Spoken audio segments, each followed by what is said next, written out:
I never thought my life would take such a strange and uncomfortable turn, but here I am, trying to make sense of it all. My name is Olivia, and what I'm about to share with you is something I've kept locked away for a long time.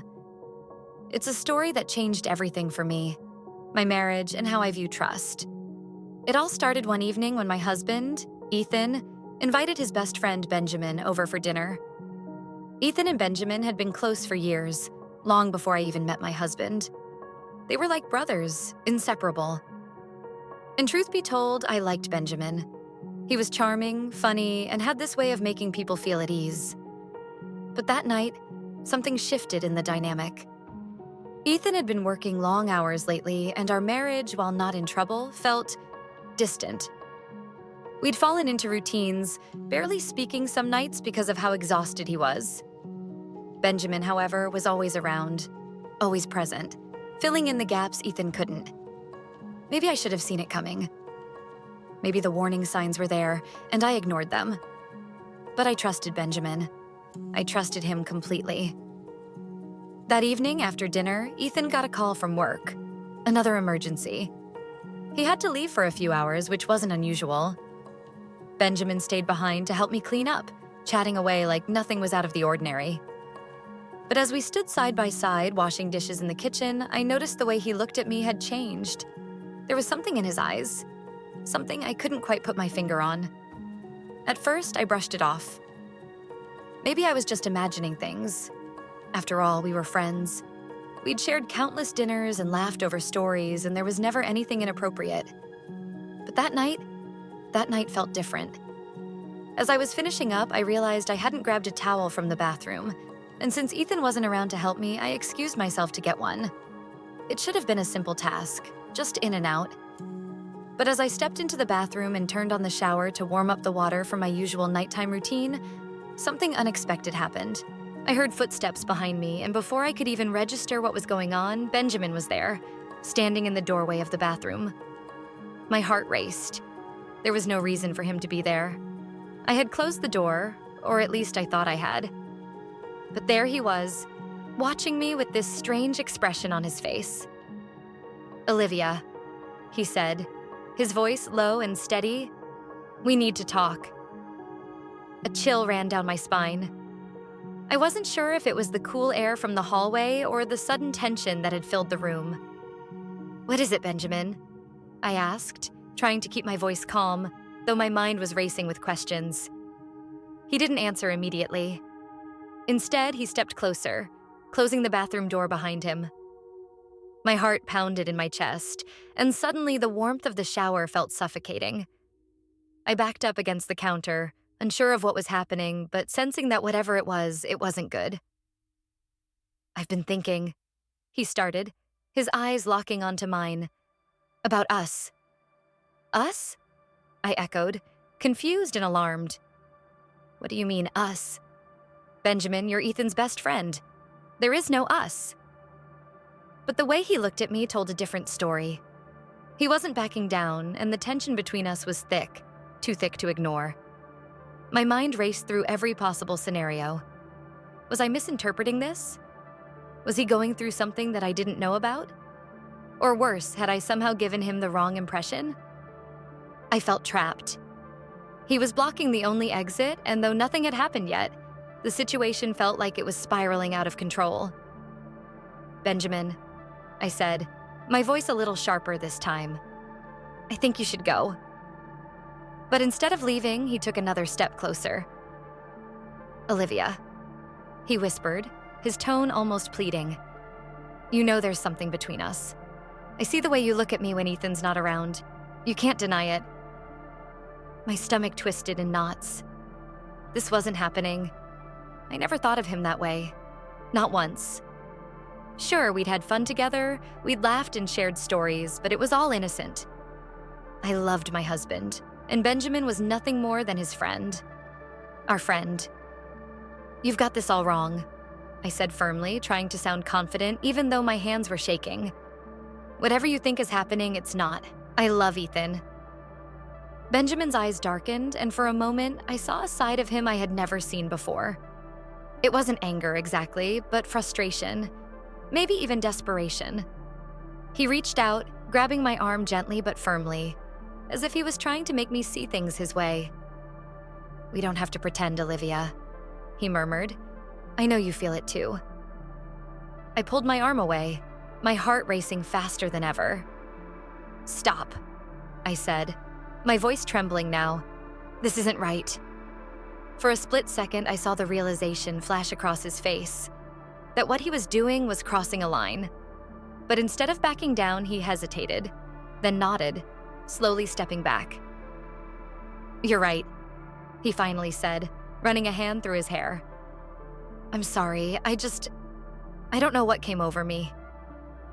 I stood there, frozen in place, not knowing what to say. Part of me wanted to scream at him, to kick him out of the house and never see him again. But another part of me, a quieter part, felt a strange mix of sadness and confusion. How had we ended up here? And more importantly, what was I going to do now?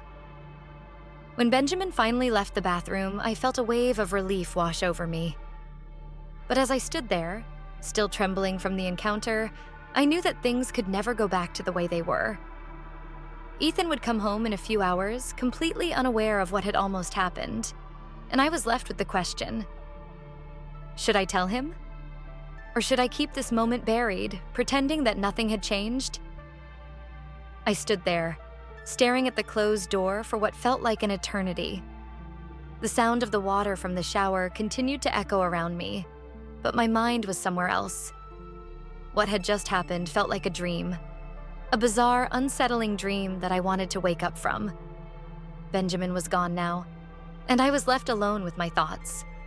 My heart was still pounding, my breath shallow. As much as I tried to calm myself, the weight of what had just occurred pressed down on me, making it hard to think clearly. I turned off the shower and sat down on the edge of the bathtub, trying to process everything. Should I tell Ethan? The question kept replaying in my head, over and over again. Part of me wanted to be honest, to tell him everything and let him decide how to handle it. But another part of me, the part that feared the fallout, was telling me to keep quiet. After all, nothing had really happened, right? Benjamin hadn't physically done anything, but that didn't change the fact that he had crossed a line I couldn't ignore. The sound of the front door opening snapped me out of my thoughts. Ethan was home. My heart leapt in my chest, and I immediately felt a surge of anxiety. What was I going to say to him? Could I even look him in the eye, knowing what had almost happened? I took a deep breath, trying to gather my thoughts as I walked out of the bathroom. "Hey, babe," Ethan called out as he walked into the living room, setting his work bag down by the door. He looked exhausted, the same way he always did after a long shift. His eyes met mine, and I forced a smile, though I felt like I was about to fall apart inside. "Hey," I replied, my voice a little shaky. I hoped he wouldn't notice. He came over and kissed me on the forehead, his usual affectionate gesture. "Everything okay?" he asked, sensing something was off. I hesitated for a moment, searching his face for any sign that he already knew. But of course he didn't. How could he? I was the only one who knew what had happened in that bathroom. And for a brief moment, I thought about telling him, about letting everything spill out. But then, something stopped me. "Yeah," I said finally, forcing myself to act normal. "I'm just tired. It's been a long day." Ethan nodded, accepting my answer without question. He was too tired to probe any further, which was a relief. "I get it," he said with a sigh. "Work's been insane. I'm sorry I had to leave you with Benjamin tonight." The mention of Benjamin's name made my stomach twist again. I tried to keep my expression neutral, but inside I felt a rush of anger. Anger at Benjamin for putting me in this position, and anger at myself for not knowing how to handle it. Should I have been more forceful? Should I have told him to leave sooner? The questions swirled in my mind, but none of them had easy answers. Ethan sat down on the couch, rubbing his temples. "I'm gonna take a quick shower and then head to bed. You okay with that?" I nodded quickly, not wanting to be alone with my thoughts. "Yeah, sure. I'll be here." As he disappeared into the bathroom, the same bathroom where everything had happened just minutes ago, I felt a wave of nausea. I wanted to run in there and stop him, to tell him the truth before it was too late. But I didn't. Instead, I sat there on the couch, feeling like a stranger in my own home, unsure of what my next move should be. Days passed, and life returned to its usual rhythm. Or at least it seemed that way on the surface. Ethan went to work, we had our dinners together, and everything appeared normal. But deep down, I knew things had changed. Every time I saw Benjamin's name pop up on Ethan's phone, I felt a knot in my stomach. I couldn't shake the feeling that something was off, like a storm brewing just beneath the surface. Benjamin hadn't reached out to me since that night, which was a relief. But it also left me wondering, did he regret what he'd done? Or was he waiting for the right moment to try again? I didn't know, and the uncertainty was eating away at me. A week later, Ethan invited Benjamin over for a casual hangout at our place. I panicked the moment I heard the invitation. "Are you sure?" I asked, trying to keep my voice steady. "Yeah, why not?" Ethan replied, completely oblivious to my discomfort. "He's been really busy with work, and I haven't seen him since that dinner. It'll be good to catch up." I wanted to scream, to tell him that I didn't want Benjamin anywhere near our house. But I couldn't. If I said anything, Ethan would know something was wrong, and I wasn't ready to have that conversation. So I kept quiet, forcing a smile and nodding in agreement. The day of Benjamin's visit, I felt like I was on edge the entire time. I couldn't focus, couldn't relax.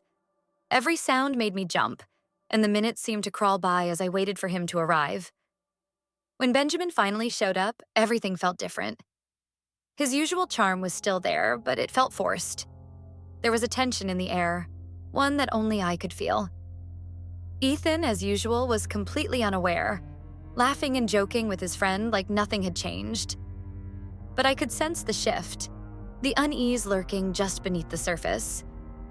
As the evening went on, I found myself avoiding eye contact with Benjamin, keeping my distance whenever possible.